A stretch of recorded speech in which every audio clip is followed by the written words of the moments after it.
दोस्तों, आज हम आपके लिए महात्मा बुद्ध की ऐसी कहानी लेकर आए हैं जिसे सुनकर आप अपने अंदर उठ रहे गंदे और वासना के विचारों को अवश्य रोक पाएंगे। उससे पहले अगर आप भी भगवान बुद्ध को दिल से मानते हैं और उनके सच्चे भक्त हैं तो कहानी को पूरा सुने और चैनल को सब्सक्राइब करके कमेंट बॉक्स में नमो बुद्धाय अवश्य लिखें। एक बार एक युवक गौतम बुद्ध के पास आया और गौतम बुद्ध से बोला कि हे बुद्ध, मेरे मन में इतने गंदे विचार क्यों आते हैं? मैं नहीं चाहता कि मेरे मन में गंदे विचार आए, पर मेरे मन में हमेशा काम वासना के विचार चलते रहते हैं और मैं इनके बारे में सोच सोच कर बहुत परेशान हूँ। मेरी ऊर्जा और समय यह सब सोचने में ही नष्ट हो जाता है और इन सब के विचारों की वजह से मैं कभी भी शांत नहीं रह पाता और मैं हमेशा ही स्त्रियों को देखकर मोहित हो जाता हूँ, अपने आप को रोक ही नहीं पाता। बुद्ध मुस्कुराए और उन्होंने उस युवक से पूछा, क्या तुम्हें पता है यह काम वासना होती क्या है? फिर उसने ने उत्तर दिया और कहा, बुद्ध, मैं यह तो नहीं जानता कि काम वासना होती क्या है, पर हाँ, ये जो भी है बहुत बुरी चीज है। फिर बुद्ध ने उस युवक से कहा कि सबसे पहले तो तुम्हें यह समझना है कि प्राकृतिक रूप से जो भी चीज हमारे अंदर है वह बुरी नहीं है।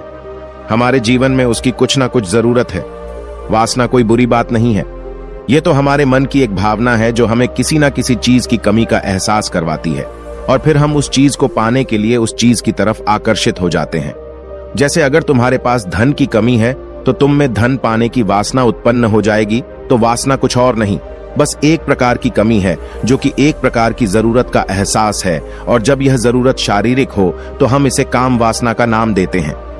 युवक ने गौतम बुद्ध को कहा कि बुद्ध, मुझे काम वासना का मतलब तो समझ में आ गया, पर आप मुझे यह बताइए कि यहाँ आती कहां से है और कैसे आती है? गौतम बुद्ध ने कहा कि काम वासना कहीं से आती नहीं है, यह तो हमारे अंदर ही होती है और इसका होना तो जरूरी भी है, तभी तो मानव जाति का विस्तार होगा। युवक ने कहा, जब यह हमारे अंदर ही है और जरूरी भी है तो फिर लोग इसे गलत क्यों बोलते हैं? बुद्ध ने कहा कि यही तो समस्या है। लोगों ने काम वासना को गलत तरीके से सोच लिया है, इसे छुपाने की, दबाने की कोशिश करते हैं। काम वासना गलत नहीं है, बल्कि काम वासना का गलत तरीके से प्रयोग करना गलत बात है। लोग जिससे प्रेम करते हैं बस उसी के लिए जीने लग जाते हैं, उसे पाना ही अपना मार्ग बना लेते हैं और उसी के बारे में हमेशा सोचते रहते हैं, पर यह सब गलत है। बुद्ध ने युवक से कहा, क्या तुम्हें पता है जानवरों में भी काम वासना होती है? युवक ने उत्तर दिया, हाँ बुद्ध, जानवरों में भी काम वासना होती है, क्योंकि जानवर भी तो आखिर अपने वंश को आगे ले जाएंगे। बुद्ध ने कहा, तो फिर हम जानवरों के काम वासना को गलत क्यों नहीं कहते? युवक ने कहा, मुझे नहीं पता महात्मा, आप ही मुझे बताइए। गौतम बुद्ध ने कहा कि जानवर अपनी काम वासना का प्रयोग आनंद प्राप्ति के लिए नहीं करते, वह तो सिर्फ संतान उत्पत्ति करने के लिए काम वासना का उपयोग करते हैं। जानवरों को प्रकृति ने इतनी समझ नहीं दी कि वह काम वासना को अपने सुख का आधार बना सके। मनुष्य अपनी समझ के बलबूते पर प्रकृति में पाई जाने वाली प्रत्येक वस्तु को अपने सुख के लिए प्रयोग करता है। हम इंसानों ने ही काम वासना को अपने सुख का साधन बना लिया है, जबकि प्रकृति ने तो हमें अपने वंश को आगे अग्रसर करने के लिए दिया था, लेकिन इंसानों ने इसे अपने जीवन का परम लक्ष्य बना रखा है और इस तरह से काम वासना का आ जाना गलत है। युवक ने पूछा, महात्मा जी, ये काम वासना हम पर हावी क्यों होती है? क्यों यह हमेशा क्यों आ जाती है? तब गौतम बुद्ध ने कहा कि सुनो, अब जो मैं तुम्हें बताऊंगा उसे तुम ध्यानपूर्वक सुनना। काम वासना का सारा खेल तुम्हें समझ आ जाएगा, तुम्हें तुम्हारे सारे सवालों का जवाब मिल जाएगा, बस तुम्हें ध्यान से सुनकर समझना है। एक बार की बात है, एक आश्रम में गुरु और उनके शिष्य रहा करते थे, जो रोजाना आश्रम के बाहर स्थित गांव में भिक्षा लेने के लिए जाते थे। उस आश्रम का एक शिष्य जिस गांव में भिक्षा लेने जाता था, उस रास्ते में एक नदी मिलती थी। एक दिन उसने देखा कि एक युवक वृक्ष के पीछे छिपा है। वह उस युवक के पास गया और उससे जाकर बोला, भाई, तुम इस वृक्ष के पीछे छिपकर क्या देख रहे हो? युवक ने कहा, अरे तुझे नहीं दिख रहा क्या कि मैं क्या देख रहा हूं? तब शिष्य ने नदी की तरफ देखा तो वहां पर कुछ युवतियां पानी भर रही थीं। तब उसने उस युवक से कहा, अरे भाई, वहां पर तो युवतियां पानी भर रही हैं, इसमें छिपकर देखने वाली क्या बात है? तब वो युवक शिष्य की तरफ देखकर उससे कहता है, अरे पागल, तुम्हें दिखाई नहीं दे रहा क्या कि कैसे यह परियां नदी से पानी निकाल रही है? जरा उनकी अदाओं को तो देखो, उनके कोमल शरीर को देखो, उनकी पतली कमर मटके को उठाते समय बाल खाती है और उनके बाल उनकी कमर पर कैसे लहरा रहे हैं, मानो सुंदरता बिखर रही हो। शिष्य ने फिर नदी की तरफ देखा और इस बार वह इसे देखता ही चला गया। अभी तक तो कुछ भी नजर नहीं आ रहा था और वह बिल्कुल निर्भय था। उसे किसी भी बात का कोई डर नहीं था। लेकिन अब वो छिपने लगा और उन युवतियों को देखने लगा। और जब वो छिपकर उन युवतियों को देख रहा था, तभी वह अचानक अंदर से कांप गया और उसने कहा कि यह मैं क्या कर रहा हूं? मैं जो कर रहा हूं वह सही नहीं है। मुझे यहां से चले जाना चाहिए। और फिर वह जल्दी से वहां से चला गया। वो आश्रम पहुंच जाता है। आश्रम जाकर वो अपने कार्यों में लग गया। लेकिन जो अभी वह देखकर आया था वही उसकी आंखों के सामने बार बार आ रहा था। उसके मन में वही दृश्य चल रहा था। उसका मन वही सब कुछ देखने के लिए उतावला हो रहा था। उसका किसी भी काम में मन नहीं लग रहा था। सुबह होते ही वह जल्दी ही भिक्षा के लिए आश्रम से निकल जाता और उस नदी के पास वाले वृक्ष के पास जाता जहां पर वह युवक पहले से मौजूद रहता था। उसके साथ मिलकर युवतियों को छुप छुप कर देखता था। अब वह रोज ऐसा करने लग गया। यह उसके रोज का काम हो गया। अब उस शिष्य का मन किसी भी काम में नहीं लगता था। वो हमेशा ही किसी न किसी प्रकार के विचार में उलझा रहता। वो आश्रम के कार्यों को भी ठीक तरीके से नहीं कर रहा था।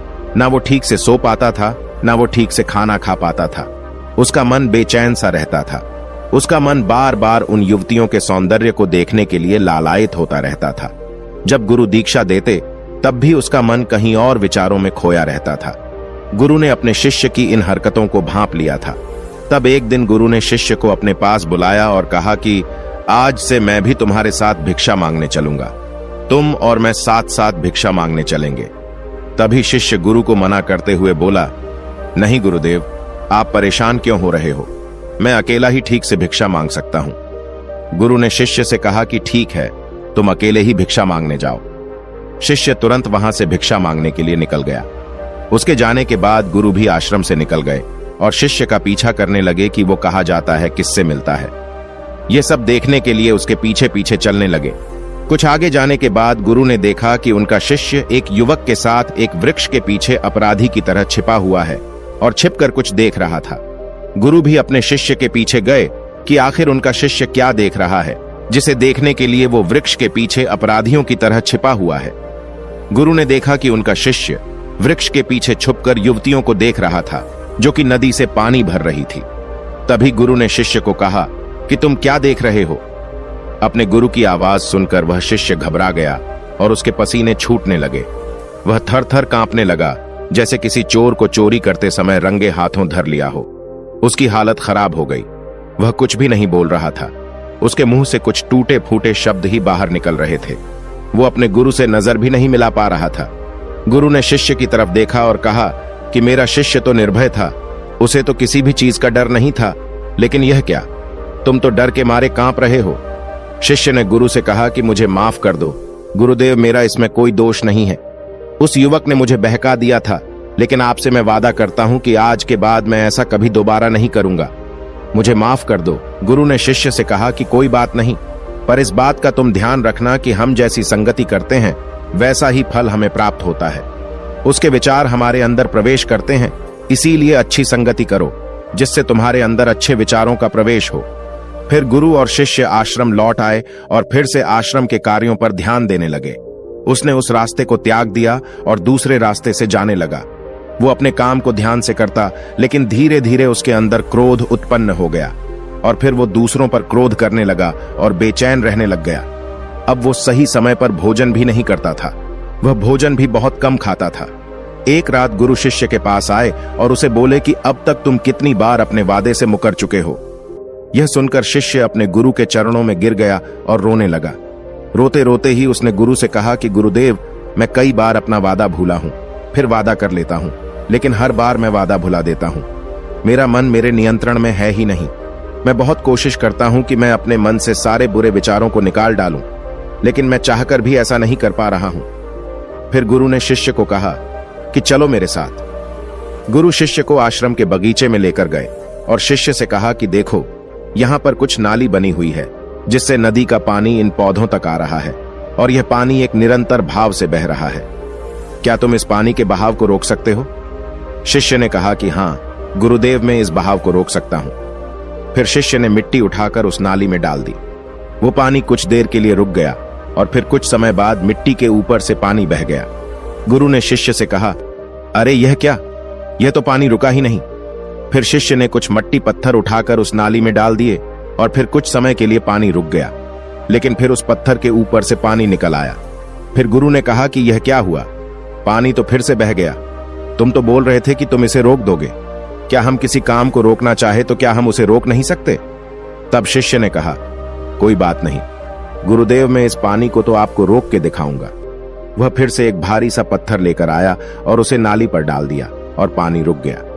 तब गुरु से कहा कि देखा गुरुदेव, मैंने कहा था ना कि पानी को मैं रोक दूंगा। मैंने पानी को रोक दिखाया, आपकी बात मैंने पूरी कर दी।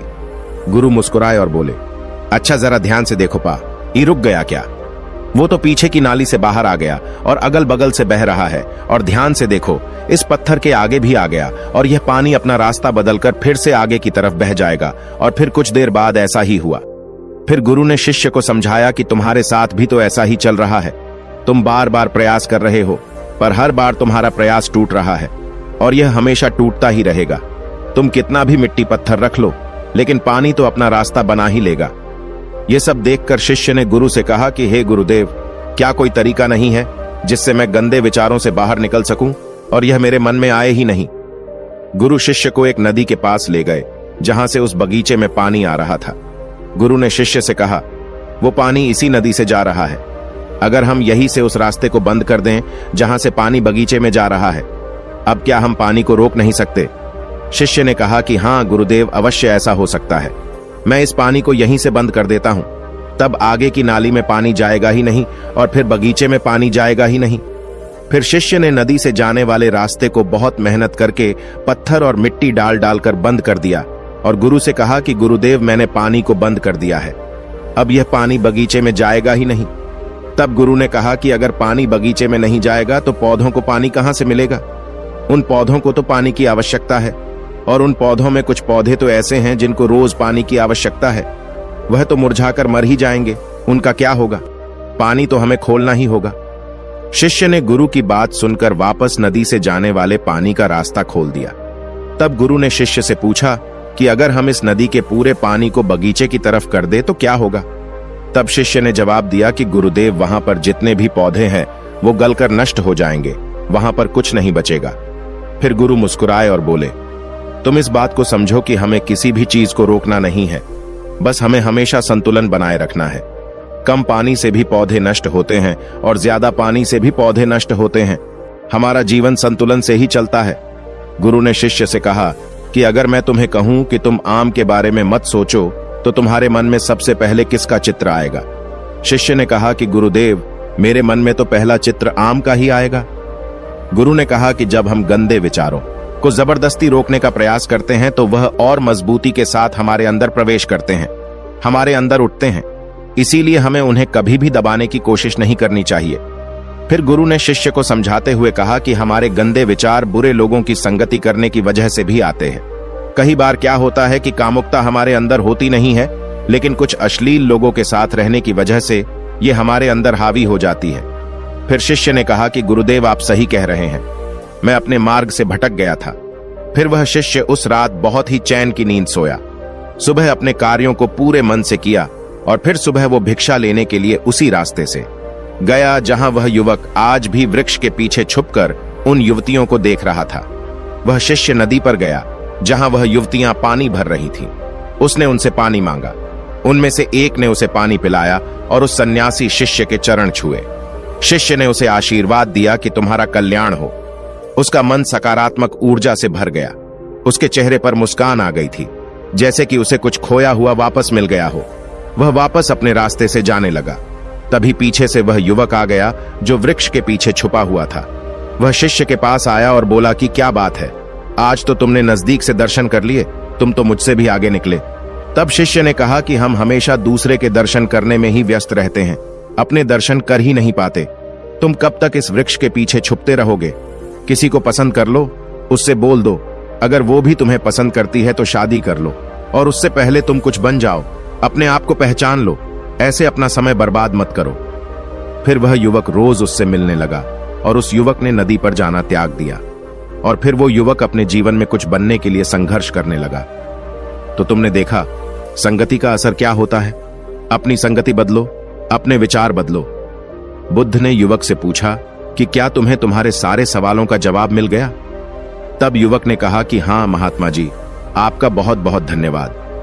तब गौतम बुद्ध ने युवक से कहा कि जब तुम्हारे मन में गंदे विचार आए तब आप अपने आप को दोषी मत मानो, केवल उन विचारों में संतुलन बनाने का प्रयास करो और अपने आप को पहचानो।